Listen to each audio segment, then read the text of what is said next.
Hey boys and girls, good morning, good morning, good morning. Hi, I'm gonna steal the remote controller.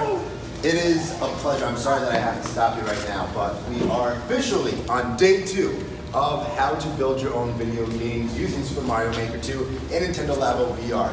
Yesterday we focused a lot on Nintendo Labo VR, and I still would love people to help me build the toy cons and construct them. I would love people to help me do that. But today's lesson focus is going to be all about Super Mario Maker 2, because I could tell yesterday that the majority of you really wanted to learn and play Super Mario Maker 2. Now, yesterday, there was this one student here that built this incredible level that I just had the blast playing. Does anyone remember who that was? That's right. Now, I want to show you something. I was not the only one that played. If you go to the course world, which is where we're at right now, this is the course world.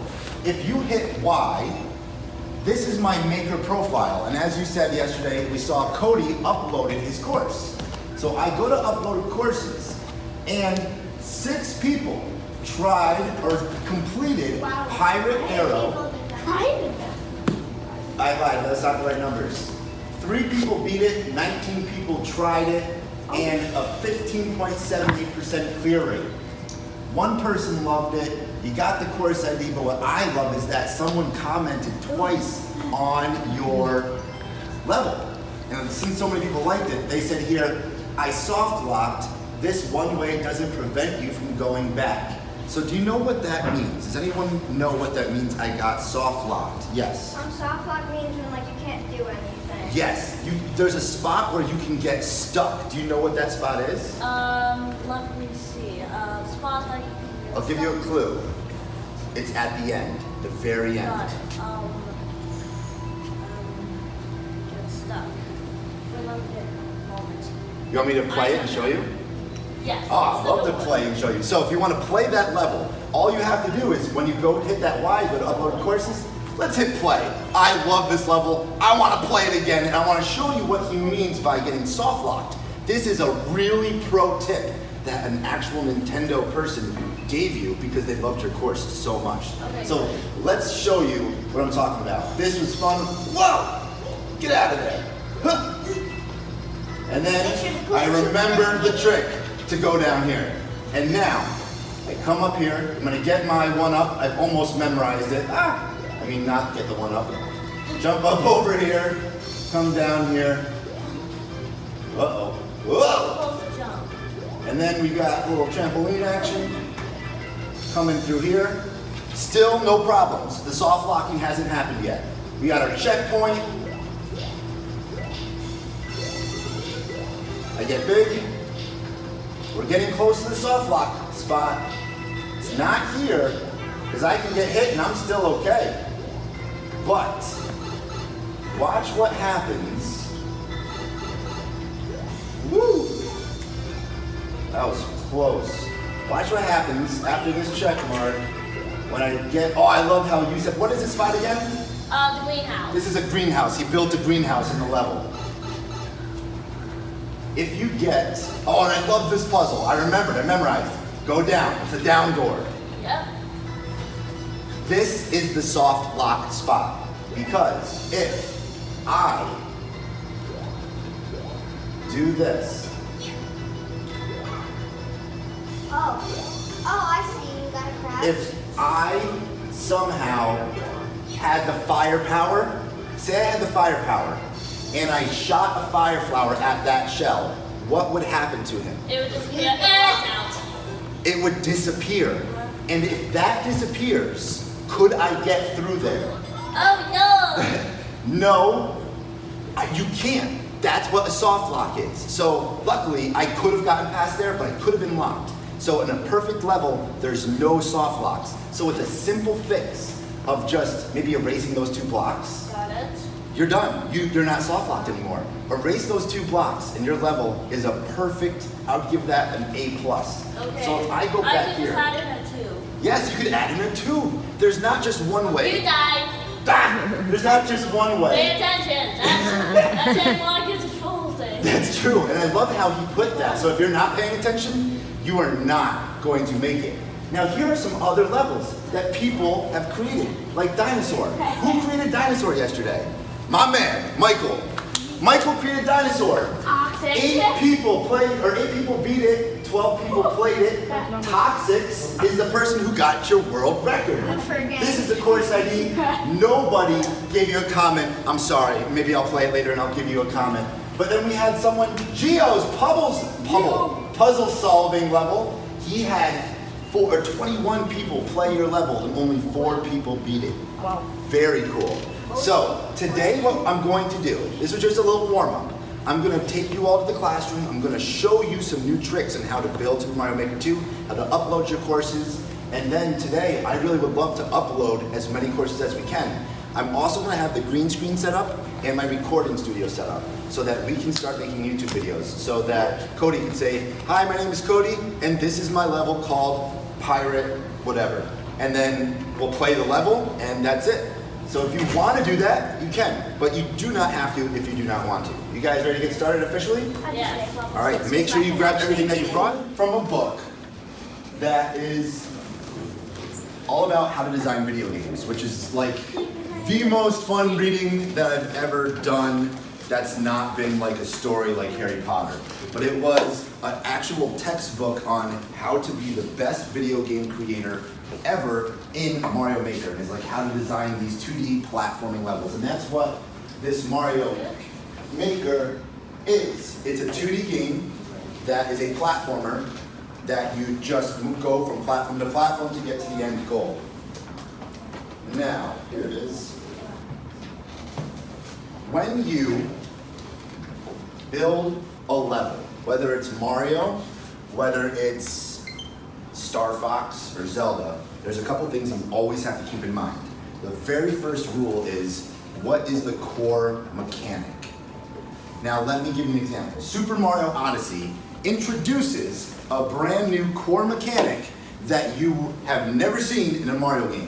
What is that core mechanic? Cody? Tacky. Yes. What does that mean? Somebody, Gio. You guys don't like hypnotize enemies and... Yes. The core mechanic is that Mario can now throw his cap at enemies and transport his body into them and be that enemy. That is a core mechanic. Back in 1985, the core mechanic of the original Super Mario Brothers was very easy. Jumping. The core mechanic was Super Mario jumps. That's why he's famous for jumping. And he jumps on bad guys' heads. And that's why he he was called Jumpman. saves the princess, which is the second part of... Cody, my friend, good job. The second part of any level is that you have to tell a story. A video game is a story. The story of Mario is very simple. You have to save the princess. And you have to start from the beginning, which would be over here sometimes, and you have to get to the end goal. But how can you tell a story in a video game level? Well, you have the themes. Maybe you have an underwater theme, and the whole world is underwater. That is telling me a story that maybe Bowser has trapped the kingdom underwater and flooded all of Mushroom Kingdom, and now Mario has to swim. I've created a story in my head playing this level, and any good game developer will create a story by creating the setting. Imagine Mario's now in clouds, and all there is clouds and warp pipes. I've created a whole new story in my head with Mario playing Super Mario Sunshine in the clouds and he's using warp pipes to try and get to save the princess. The other thing that you can do is have not just a left to right, but we have a vertical game style.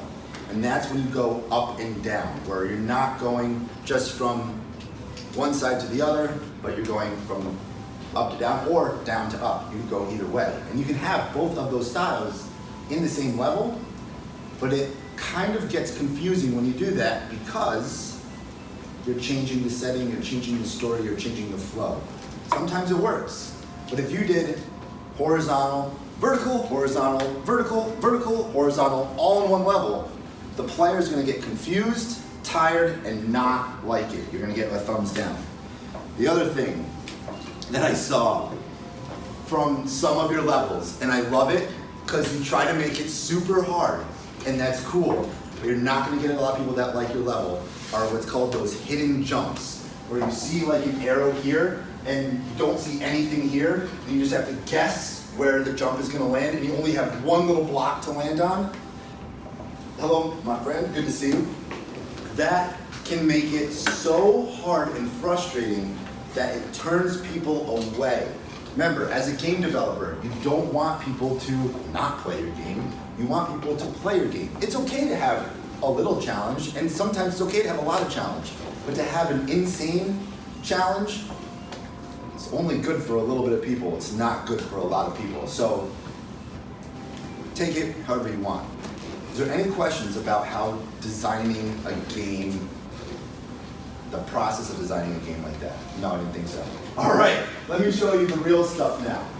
When you, where did I put the controller? Here we go. Go to create a course. Hit the plus sign, you want to go to course maker. It's so much easier to use your fingers than it is to use the Joy-Cons or the Pro Controller.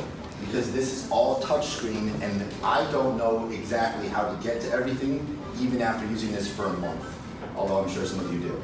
That's easy. That's nice. I know you do. So the magnifying glass actually is the number one thing that I want to talk about today, because that's how you find the things you're looking for.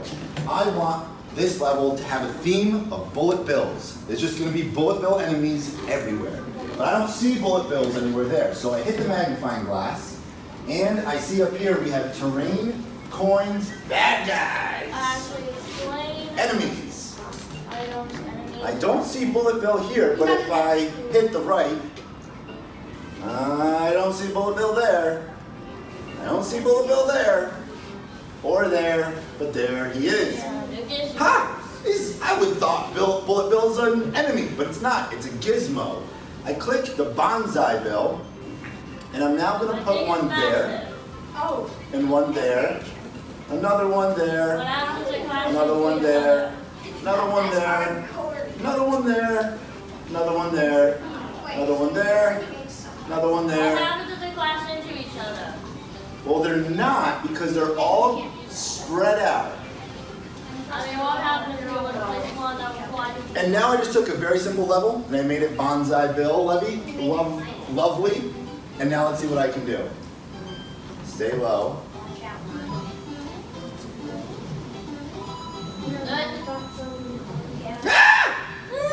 Oh! I made it too hard. Maybe I want to add some power-ups in there because it wasn't too easy. Now, use your finger to touch that, but if you're using a controller, you use the D-pad to get there, the bottom one. And now I want to go to,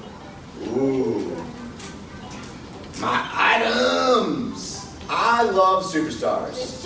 I love superstars. I'm just going to throw some superstars all around where I died.